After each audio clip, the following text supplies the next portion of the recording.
السلام علیکم۔ New net work کے اسلام آباد اسٹوڈیو سے آپ دیکھ رہے ہیں ایٹ کیو۔ میں احمد قریشی۔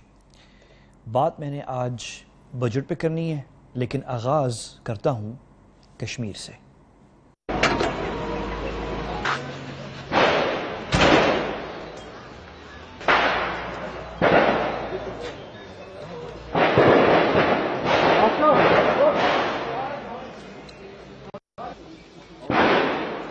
یہ ویڈیو جو آپ دیکھ رہے ہیں یہ بالکل فریش ہے، یہ کل کی ویڈیو ہے۔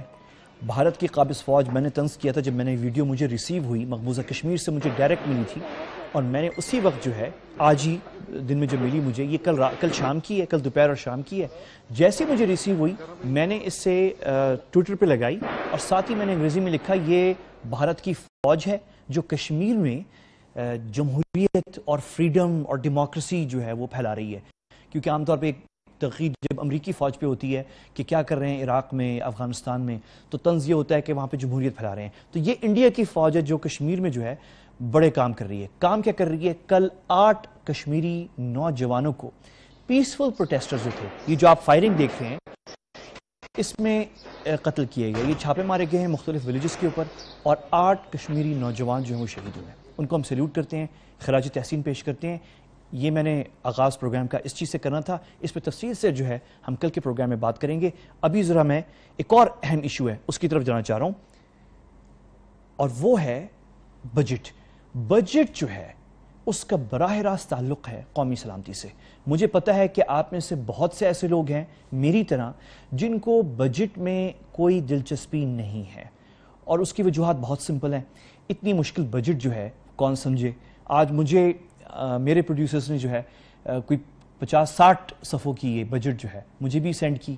میں نے بھی کھول کے کہا کہ کون پڑھے ساری پوری بجٹ کو، مجھے تو ویسی سمجھ میں نہیں آئے گی، لیکن جو ہے شاید سرخیاں دیکھنے میں کوئی حرج نہیں ہے۔ تو بڑا مشکل ہے عام لوگوں کے لیے بھی کہ سمجھیں وہ۔ اگر ہم جو صحافی ہیں جن کا کام ہے نیوز فالو کرنا، اس کو انالائز کرنا، اس پہ پروگرام کرنا، ہمارے لیے مشکل ہو رہا ہے، اور پھر ہماری حکومتیں کام بڑا مشکل کرتی ہیں۔ آپ نے دیکھا ہوگا اسحاق ڈار صاحب کو، جنہوں نے بڑا مشکل کام کیا، اس میں کوئی شک نہیں ہے کہ جون سے پہلے، رمضان سے پہلے انہوں نے پیش کر دیا۔ بہت بڑی بات ہے، ان کو تعریف کے مستحق ہیں، ان کو تعریف دے دیتے ہیں، کیونکہ آگے چل کے ہم بہت ساری تنقید کرنے جا رہے ہیں۔ تو شروع میں تعریف کر دوں کہ بہت مشکل کام کیا ہے وزیر خزانہ اسحاق ڈار صاحب نے، اس میں کوئی شک نہیں ہے۔ لیکن وقت آ گیا ہے کہ حکومت پاکستان کی اور جو سیاستدان ہیں اور جو وزرائے خزانہ ہیں ان کو چاہیے کہ اب نئے طریقے اپنائیں بجٹ پیش کرنے کے۔ پاکستان بہت بڑا ملک ہے، 200 ملین، ہماری آبادی تقریباً روس کی آبادی سے قریب ہے، چھوٹا ملک نہیں ہے پاکستان۔ تو آپ بھی ماڈرن طریقے اپنائیں پریزنٹیشن کے، بڑے سکرین ہوں، اس کے اوپر ٹچ سکرین ہوں، پیسہ خرچ کیا جا سکتا ہے، کوئی مشکل کام نہیں ہے، کریں، کیونکہ بڑے ممالک یہ کرتے ہیں، دنیا آپ کو دیکھ رہی ہوتی ہے، فالو کر رہی ہوتی ہے، پاکستان کہاں کدھر جا رہا ہے، یہ گورنمنٹ کتنی ماڈرن ہو چکی ہے، کتنی آگے بڑھ چکی ہے۔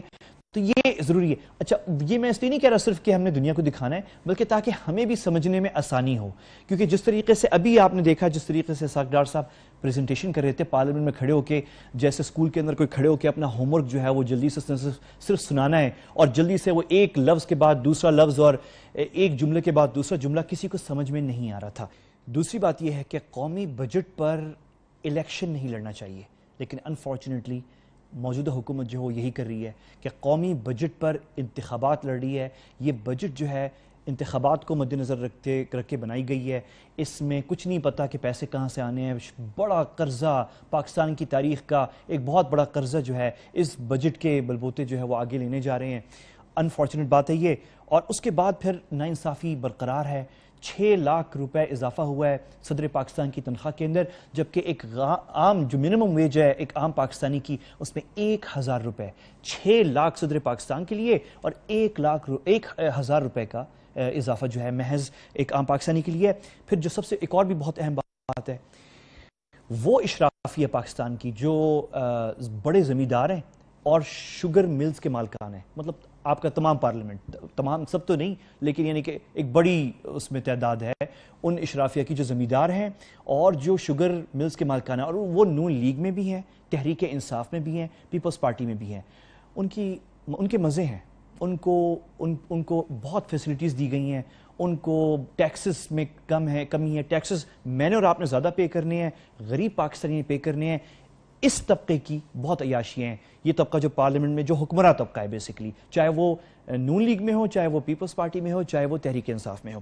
اور آپ دیکھیں گے کہ یہ چاہے وہ تحریک انصاف میں بھی ہوں، وہ یہ نہیں کہیں گے کہ نون لیگ کے اندر شوگر مل کے جو مالکان بیٹھے ہوئے ہیں، یہ جو بڑے زمیندار ہیں، ان کے اوپر ٹیکس لگائی جائیں. کوئی نہیں کہے گا، سب ایک دوسرے کو پروٹیکٹ کر رہے ہوتے ہیں.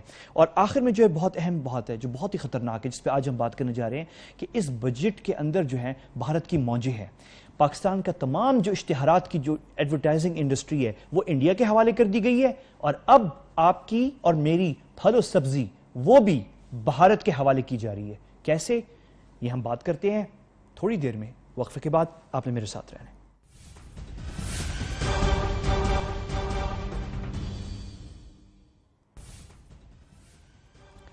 Welcome back. آپ دیکھ رہے ہیں ایٹ کیو. پاکستان ایک ایٹمی طاقت ہے، ایک ایٹمی ملک ہے.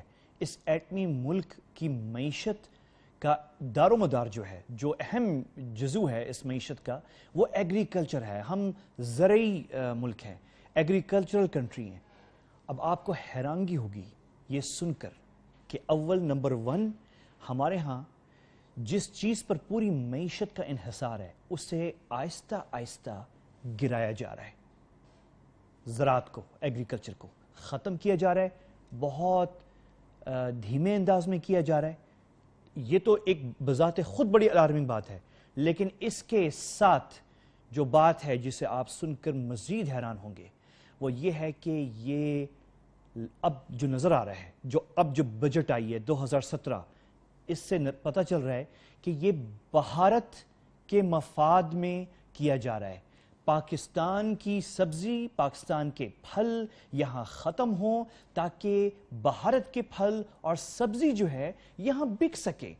اور اس کا پہلا جو مثال جو ہے وہ کل جو کسان پورے پاکستان سے آ کے یہاں ان کے نمائندے اکٹھے ہوئے تھے، مظاہرہ کیوں کر رہے تھے؟ وہ صرف اس لیے کر رہے تھے کہ گورنمنٹ آف پاکستان جو ہے جو رعایت دے رہی ہے انڈیا کے مزارعین کو، وہ پاکستان کے مزارعین کو اگر تھوڑی سی ہیلپ کر دے تو یہ وہی چیز پاکستان سے پیدا ہوگی اور یہیں کنزیوم ہوگی، بجائے کہ ہم انڈیا کی معیشت کو فائدہ دیں. ان کے ساتھ کیا کیا گیا وہ آپ نے سارے یہ فوٹیج جو ہے سارے دیکھے تھے. یہ بڑا سیریس ایشو ہے. اسی سے میں آج بجٹ آگے چل کے میں بجٹ پہ بات کرنے جا رہا ہوں. آسان لفظوں میں بجٹ پیش کرنے جا رہا ہوں میں آپ کو، وہ مشکل طریقے سے نہیں جس طریقے سے حکومت نے پیش کیا ہے، جو کہ حکومت کی روایت ہے ساری حکومتوں کی. لیکن اس پہ بات کرنے کے لیے بڑی خطرناک بات ہے. ایٹمی ملک کی معیشت کا انحصار زراعت پر، ایگریکلچر پر، اور اس ایگریکلچر کو آہستہ آہستہ بھارت کے فیور میں، بھارت کے مفاد میں یہاں پہ ختم کیا جا رہا ہے. مجھے لاہور اسٹوڈیو میں جوائن کریں جناب خالد محمود کھوکر صاحب، جو کہ صدر ہیں پاکستان کسان اتحاد کے، جن کے ممبران جو ہیں یہاں پہ کل لاٹھی چارج ہوئے ہیں اسلام آباد میں. صاحب بہت شکریہ آپ کا. کل کسانوں نے یہاں پہ جو کیا تھا پروٹیسٹ، وہ بھی ہم نے سب نے دیکھا. پہلے آپ کوئکلی مجھے بتا دیں، آپ مطمئن ہیں اس بجٹ سے جو پیش کی گئی ہے یا نہیں مطمئن؟ مجھے ایک سمری دے دیں تھوڑی سی. جی اگر ہم مطمئن ہوتے تو کل جا کے اسلام آباد میں اتنا بڑا احتجاج کیوں کرتے؟ کیونکہ اس احتجاج سے پہلے ہماری اسحاق ڈار سے میٹنگ ہوئی ہے. تو جب ہمارے وہاں پہ مذاکرات کامیاب نہیں ہوئے، ہم اٹھ کے چلے آئے اس میں سے. اس لیے ہمارا احتجاج کرنے کا مقصد یہی تھا. ہم تو ان سے لیول پلینگ فیلڈ مانگ رہے تھے کہ جو انڈین کاشتکار کے پاس مراعات ہے وہی ہمیں دی جائیں یا انڈین ٹریڈ بند کی جائے. ہم تو ان سے یہ کہہ رہے تھے کہ جو پنجاب حکومت نے آپ کو سفارشات بھیجی ہیں ان پہ عمل کر لیں. ہم تو ان کو یہ کہہ رہے تھے جو فوڈ اینڈ سیکورٹی کی فیڈرل منسٹری ہے، جو ان کی سفارشات ہیں اس پہ عمل کر لو، ہمارا اور کوئی مطالبہ نہیں ہے. خالد صاحب مجھے ایک چیز بتائیں، خالد صاحب مجھے ایک چیز بتائیں، مجھے پہلے ایک چیز بتائیں کہ پنجاب میں بھی نون لیگ کی حکومت ہے اور فیڈرل حکومت بھی نون لیگ کی ہے، تو اپنی حکومت یعنی اپنی پارٹی کے سفارشات جو پنجاب حکومت سے آ رہے ہیں وہ وفاقی حکومت کو منظور کیوں نہیں ہے، قبول کیوں نہیں ہے؟ جی دیکھیں، جب ہم نے اسحاق ڈار سے میٹنگ کی ہے تو میں پنجاب کا لیٹر ساتھ لے کے آیا تھا. جو فیڈرل منسٹری کی سفارشات تھی وہ بھی میں ساتھ لے کے آیا تھا، ان کے سامنے رکھی کہ یہ مان لیں اور پاکستان کی بہتری اسی میں ہے. لیکن وہ کوئی بات ماننے کے لیے تیار نہیں ہے. ان کی نظروں میں زراعت کو یہ اہمیت نہیں رکھتی. میں زراعت تو کیا، میں یہ سمجھتا ہوں کسان بھی ان کے سامنے کوئی اہمیت نہیں رکھتا. وہ آج تک کسان کو پاکستانی اور انسان تسلیم نہیں کرتے. سر یہ دیکھیں، پچھلے کئی سالوں سے انڈیا سے انہوں نے ٹریڈ شروع کی ہوئی ہے، جبکہ ہمارے پاس انڈین کاشتکار کے ساتھ لیول پلینگ فیلڈ نہیں ہے. جو انڈین کاشتکار کو برات ہے وہ پاکستانی کاشتکار کو برات نہیں ہے. کیا ہم کتنے بدقسمت ہیں کہ جب پاکستان بنا تھا تو پنجاب کے 17 اضلاع ہمارے حصے میں ہے اور 13 اضلاع انڈیا کے حصے میں گئے. آج وہ 13 اضلاع 120 کروڑ کی آبادی کو فیڈ کر رہے ہیں. کیا ہمارے 17 اضلاع 20 کروڑ کی آبادی کو فیڈ نہیں کر سکتے؟ وجہ یہ ہے کہ حکومت نے ایگریسو ٹیکسیشن، جی ایس ٹی کھادوں کے اوپر، جی آئی ڈی سی کھادوں کے اوپر، باقی تمام چیزوں پہ ٹیکسز، اور کسی قسم کی کوئی ریسرچ نہیں ہے، کوئی مارکیٹنگ سسٹم نہیں. مارکیٹنگ سسٹم اس سے بدتر کیا ہو سکتا ہے کہ ہمارے کسان کے خالص دودھ سے صنعتکار کا پانی مہنگا ہے. انڈیا سے اب یہ ڈیوٹی فری کاٹن منگوا رہے ہیں، ہر چیز وہاں سے ڈیوٹی فری آ رہی ہے. اگر سر خالد صاحب مجھے ایک چیز بتائیں، یہ کام اس حکومت کے تحت ہو رہا ہے یا پہلے بھی ہو رہا تھا؟ یہ موسٹلی دیکھیں پہلے اتنا نہیں تھا، اس حکومت میں آ کے زیادہ ہوا ہے جی. دیکھیں جی آج لاہور کے ارد گرد سن 2011 10 11 12 میں تقریباً لاہور کے ارد گرد 70,000 ایکڑ پہ ٹنل فارمنگ تھی، جو اب وہ سکڑ کے 10,000 ایکڑ پہ آ گئی ہے. کیا وجہ؟ کہ وہ کاشتکار انڈیا سے ہر چیز آ رہی تھی، کاشتکار کو نقصان تھا. ہم ان کو کیا کہہ رہے تھے کہ جی آپ تمام فرٹیلائزر سے ٹیکسز ختم کریں. اب انڈیا میں یوریا پاکستان روپیز میں 420 روپے کی تقریباً ہے اور پاکستانی کاشتکار کو 1400 کی ملتی ہے. وہاں بجلی مفت ہے، یہاں کا کاشتکار بجلی کا بل ادا نہیں کر سکتا. اب آپ یہ دیکھیں کہ کتنا بڑا ظلم ہے کہ بجلی کے بلوں کی ریکوری ضلع اکاڑا اور قصور کی رینجر کو دے دی گئی ہے. ابھی رینجر کو، تو اگر ہم اس کو ویلکم کرتے ہیں کاشتکار، پھر چینی کی ہماری جو پیمنٹ ہے وہ بھی رینجر کو دے دے. جن کاشتکاروں نے 3 4 سال کو پیسے لینے ہیں وہ بھی رینجر کو ریکوری دے. ایک شوگر مل کا مالک گرفتار کرے، اس کے بدلے میں 100 ہمارے کاشتکار گرفتار کر لیں. آپ کے سامنے بڑے حیران ہمارے پاس وافر مقدار میں موجود تھی. نہیں میں اکثر یہ کہہ رہا ہوں ہمارے پاس وافر مقدار میں خالد صاحب میں ایک بس سوال پوچھنا چاہ رہا ہوں آپ سے، اس کو دے رہے ہیں تو مطلب میں حیران ہوں اس چیز کے اوپر کہ مطلب سرکاری جو پی ٹی وی چینل ہے وہ امریکن سنڈی پہ تو فوکس کرتے رہتے ہیں، لیکن وہ یہ بات نہیں بتا رہے کہ حکومت جو ہے نون لیگ کی وہ اتنی ٹریڈ پریفرنس جو ہے وہ انڈین پروڈکٹس کو دے رہے ہیں.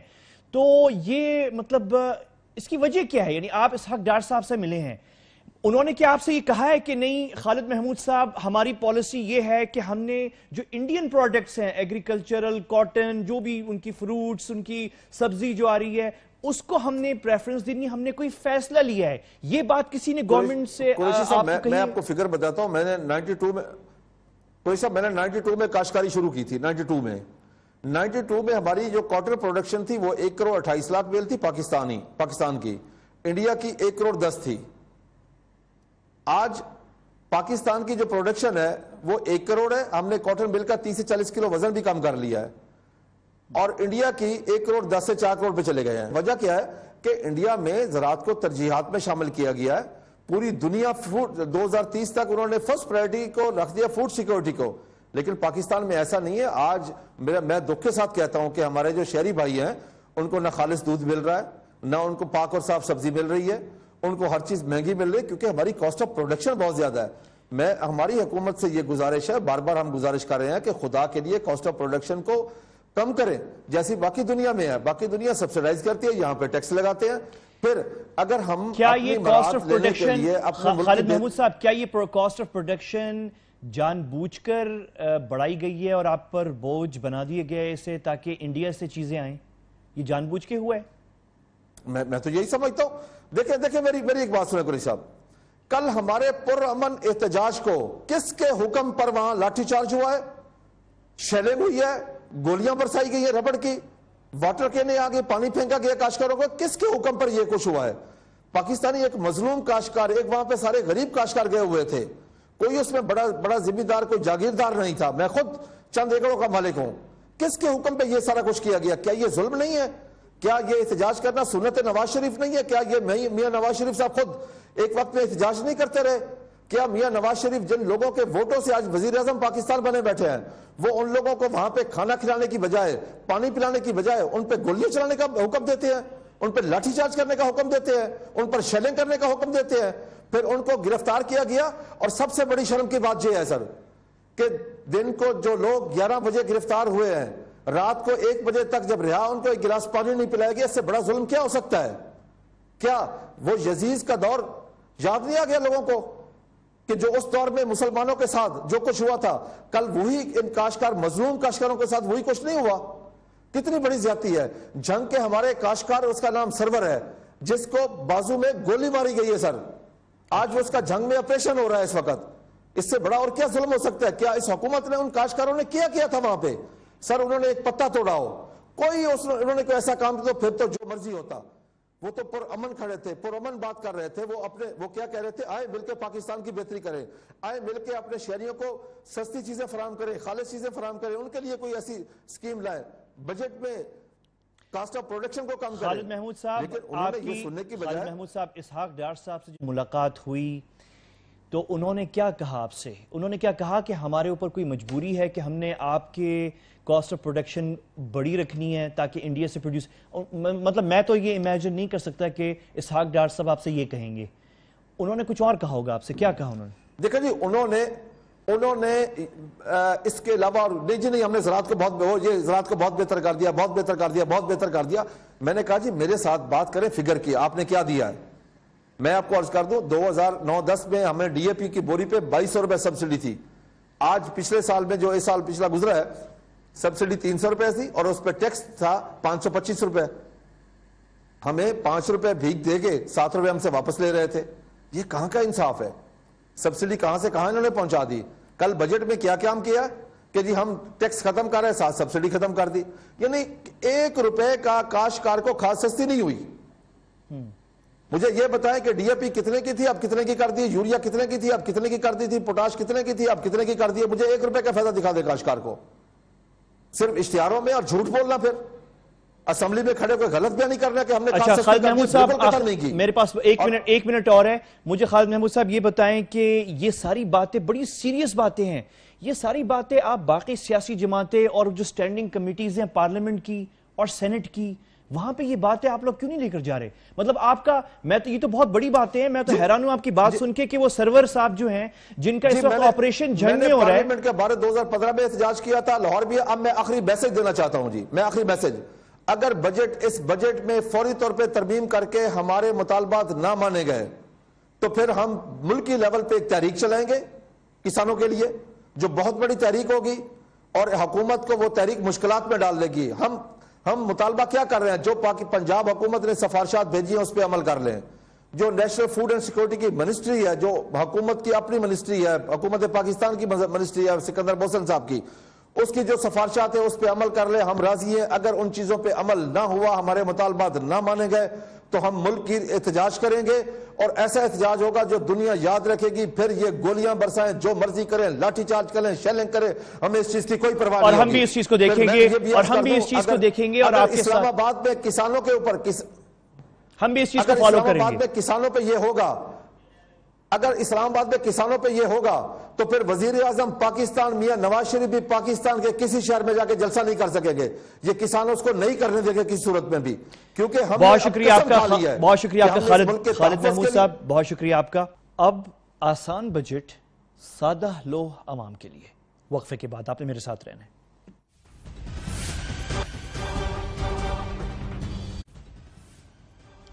ویلکم بیک، آپ دیکھ رہے ہیں ایڈ کیو۔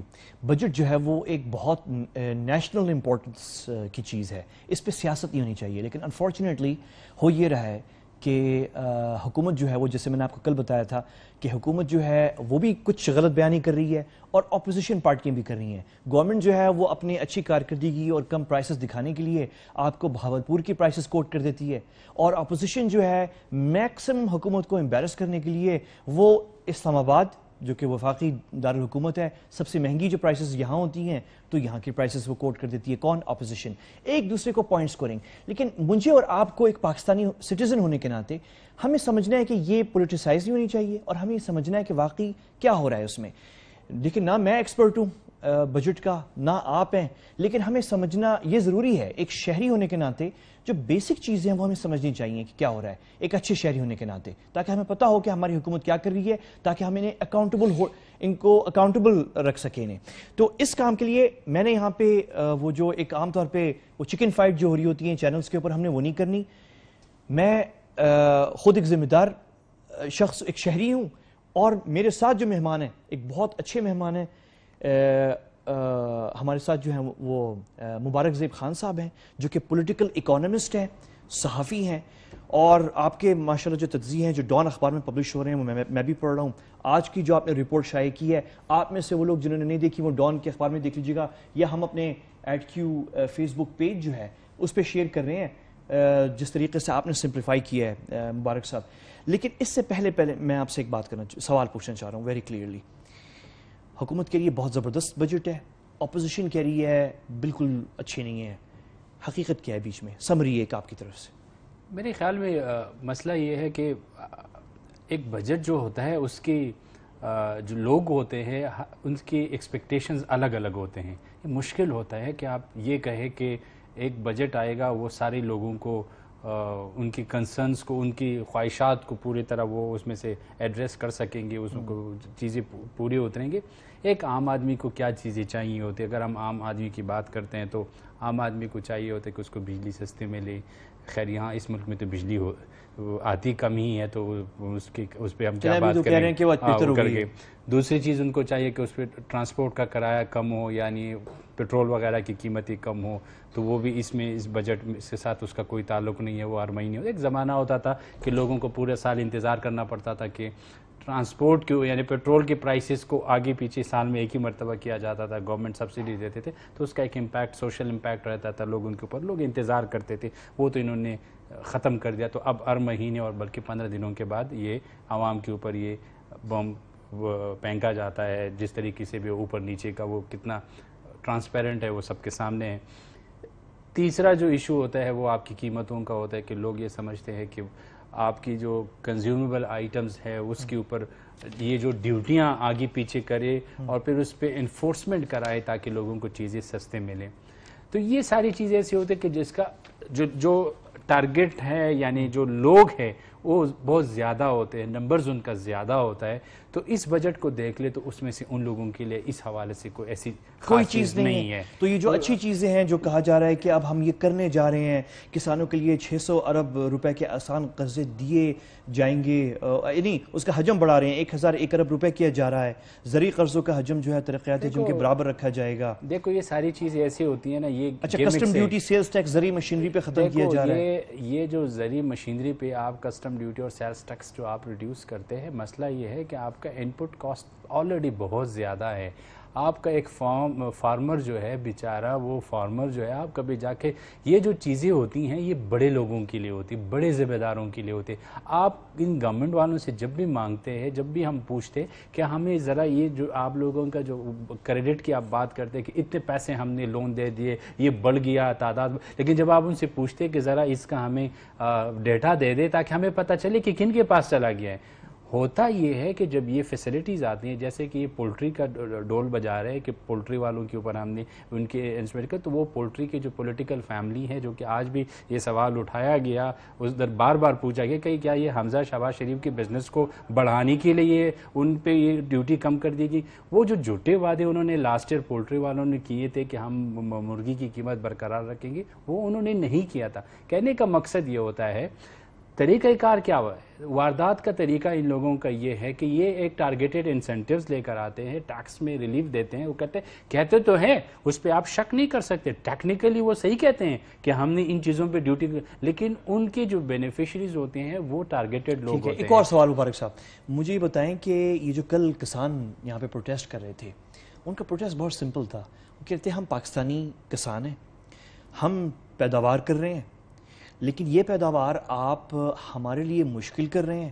اس کی قیمت اس پیداوار کو لانے کے لیے، پیدا کرنے کے لیے وہ آپ نے بہت ہائی رکھی ہوئی ہے ہمارے لیے، اور جو سستی دام پہ انڈیا پروڈیوس کر رہا ہے وہ چیز آپ لے کے آ رہے ہیں. تو ہم تو آہستہ آہستہ مارکیٹ سے نکل رہے ہیں. تو یہ ان کی وجہ ہے. یہ جو میرے خیال میں ان کی بات صحیح ہے. دیکھو مسئلہ یہ ہوتا ہے جب آپ دو جگہوں سے ہو رہا ہے، یہ ہم صرف انڈیا اسپیسیفک بات نہ کریں، چائنا کے ساتھ کیا ہو رہا ہے. چائنا دیکھو وہ آپ کا چائنا دیکھو، اب آپ مارکیٹ چلے جائیں، آپ مارکیٹ میں آپ کو کہتے ہیں یہ چائنا کا مالٹا ہے، یہ چائنا کی بھنڈی ہے، یہ چائنا کا پوٹیٹو ہے. آپ کو آپ کی اتوار بازاروں میں اور یہ منگل بازاروں میں آپ کو چائنیز فروٹس اور یہ ساری چیزیں ملنی شروع ہو گئیں.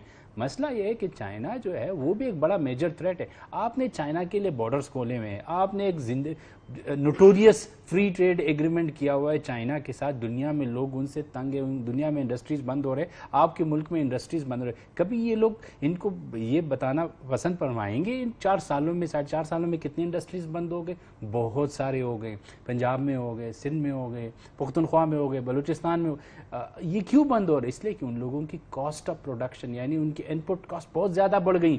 یہی وجہ ہے کہ آپ کا ایکسپورٹر جو ہے وہ کمپیٹ نہیں کر پا رہا ہے, وہ چائنا کے ساتھ نہیں کمپیٹ کر پا رہا ہے, وہ انڈیا کے ساتھ نہیں کر سکتا, ایون وہ بنگلہ دیش کے ساتھ نہیں کر سکتا انٹرنیشنلی. اس لیے آپ کے ایکسپورٹس بہت یعنی 5-6 سال کی پرانے لیول پہ آ گئی ہیں. یہ کس چیز کے ڈول بجا رہے ہیں کہ ہم نے مبارک صاحب یہ بات صحیح ہے کہ ایکسپورٹس ہمارے اس دور میں ان 4 سالوں میں جتنے کم ہوئے ہیں وہ پہلے اتنی بالکل. ہمارے پیپلز پارٹی والے جب حکومت چھوڑ رہے تھے اس وقت ہمارا 25 بلین سے اوپر چلے گئے تھے ایکسپورٹ. جب سے یہ لوگ آئے ہیں اس کی 25 بلین سے یہ اب 19.5 بلین پہ آ گئے. اس کا جب جس ملک ہوتا کیا ہے, ایکسپورٹس کیوں چاہیے ہوتے ہیں؟ ایکسپورٹ اس لیے ہمیں چاہیے ہوتے ہیں کہ آپ کے فورن ایکسچینج ریزروز اس سے بلڈ ہوتے ہیں, آپ کے ملک کی اکانومی سٹیبل رہتی ہے, آپ کے روپے کے اوپر پریشر نہیں رہتا, آپ کے روپے مزید ڈی ویلیو نہیں ہوتا. آپ کے اگر روپے ڈی ویلیو ہو جاتے ہیں تو آپ کے جو باہر سی چیزیں آتی ہیں اس کے کاسٹ بڑھ جاتی ہے, اس کو کہتے ہیں امپورٹ لیڈ انفلیشن. لیکن اس کے ساتھ ساتھ جو اس کا امپیکٹ پڑا ہے وہ یہ پڑ جاتا ہے کہ آپ قرضے لے رہے ہیں. آپ یہ جو باتیں کر رہے ہیں, جو لوگوں کو بتا رہے ہیں, لوگوں کو کہ ہمارے ریزرو جو ہے ٹوٹل ملا کے کمرشل بینک 21 بلین پہ پہنچ گئے. ان سے پوچھے کہ قرضے کتنے لیے, یہ تو سارے وہی. تو قرضوں پہ مبارک صاحب یہ بتائیں نا کہ جو الزام لگ رہا ہے حکومت کے اوپر کہ اس دور میں جو قرضے لیے گئے ہیں وہ پچھلے ادوار سے کئی گنا زیادہ ہے. جی بالکل زیادہ ہے. اور اس بجٹ میں بھی میرے خیال میں رکھا گیا جی بالکل 8 بلین کا ڈالر کا یہ انہوں نے 8 بلین ڈالر کا یعنی تقریباً کتنے ہو گئے 80 کھرب جی 80 کھرب. تو وہ جب یہ جو 8 بلین ڈالر کا جو قرضہ لیں گے اپنے بجٹ کو, یہ کہاں سے آئیں گے یہ پیسے؟ اس کا مطلب ہے کہ نیکسٹ گورنمنٹ کے لیے انہوں نے تو پولیٹیکلی بڑے بڑے پروجیکٹس کرنے ہیں. انہوں نے کیا کرنا ہے, انہوں نے جو ڈرنکنگ واٹر کے لیے رکھا ہوا ہے یہ کریں گے کیا؟ یہ جہاں پہ ان کو سمجھ آئے گا اربن سینٹر میں ووٹ جہاں لینے, انہوں نے جا کے وہاں پہ وہ چھوٹے چھوٹے ڈرنکنگ واٹر کے فلٹریشن پلانٹ لگانے ہیں. وہ پلانٹ جو ہے 3-4 مہینے میں جب الیکشن کے قریب ہوگا وہ 3-4-5 مہینوں کے بعد وہ پلانٹ جو ہے وہ ڈس فنکشنل ہو جائیں گے, بس ان کو ووٹ مل جائیں گے. تو بھائی اگر آپ نے اسی طرح کام کرنا ہے, سسٹینیبل طریقے سے نہیں کرنا ہے, لانگ ٹرم پلاننگ سے نہیں کرنا ہے, تو ملک کی چیزیں بہتر نہیں ہوتی. اچھا وہ 8 کھرب ہے جو 8 بلین ڈالر جو قرضے اب اس ابھی جو لیں گے وہ 8 کھرب روپے. جی اچھا مجھے چیز بتائیں مبارک صاحب, آپ مجھے بھی بتا رہے تھے پروگرام سے پہلے کہ آپ 1999 سے آپ جو ہے یہ پولیٹیکل اکانومی پاکستان کی دیکھ رہے ہیں. موجودہ حکومت جو ہے وزیر اعظم نواز شریف صاحب کی, میرے خیال میں ہو سکتا ہے غلط ہوں, لیکن میرے خیال میں یہ موسٹ ایکسپیرینسڈ حکومت ہے. مطلب یہ وہ حکومت ہے, نون لیگ اور خود وزیر اعظم صاحب تیسری بار منتخب وزیر اعظم ہے, تو یہ موسٹ ایکسپیرینسڈ لوگ ہیں. اس سے زیادہ ایکسپیرینسڈ آپ کو پی ٹی آئی میں نہیں ملیں گے, ہاں پیپلز پارٹی میں کسی حد تک مل جائیں گے, اور کسی اور سیاسی جماعت میں نہیں ہے.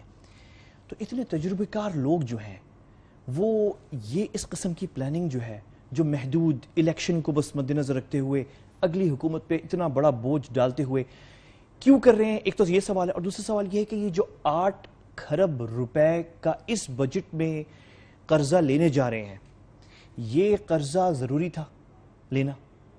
اس کے بغیر کام چل سکتا تھا؟ دیکھیں آپ کے جہاں سے آپ کے پہلے سوال کا جواب یہ ہے, دیکھو کوئی صاحب پرابلم کیا ہے.